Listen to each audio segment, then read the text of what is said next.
In today's lesson, we're going to learn a little bit more about integers.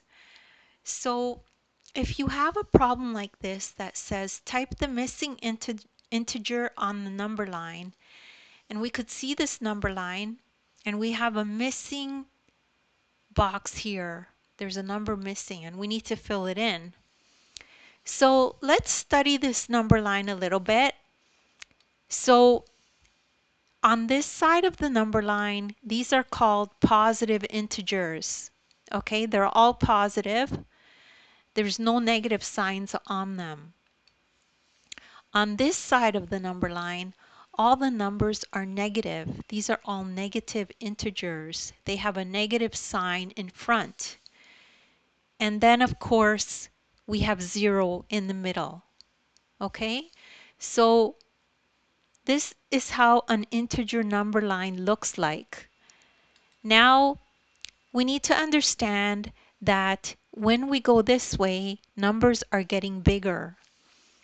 And then as we go this way on the number line, numbers are getting smaller.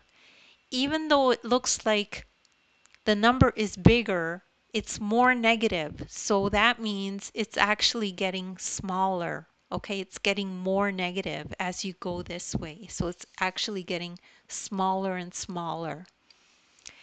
So notice that each interval represents 1, right? So 1, 1, 1, 1. Same here, but we're going -1 on this side. So -1, -1, -1, -1.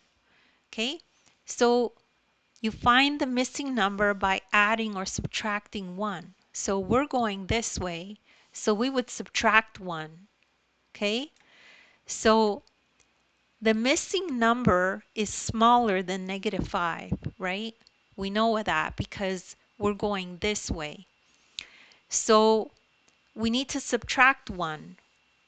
And this is going to be your first look at how that would look. So since -5 minus 1 equals -6, okay, so when you have a sentence like this, -5 minus 1, it becomes -6. The missing number is -6. That's what goes here. So let's fill that in. So that's how that would look. Now don't worry if this is confusing. This is your first look at integers. So it might take a little bit of time, and that's no problem. You could just rewatch the video. As well, take a look at the description below. I have links in there to other videos of mine that are similar to this that can help you with integers. As well, you could download the ebook. In the ebook, there's the link there to this exact lesson. You can click on it and watch the video as you review the lesson in the book. Please make sure to like and subscribe, and thank you so much for listening.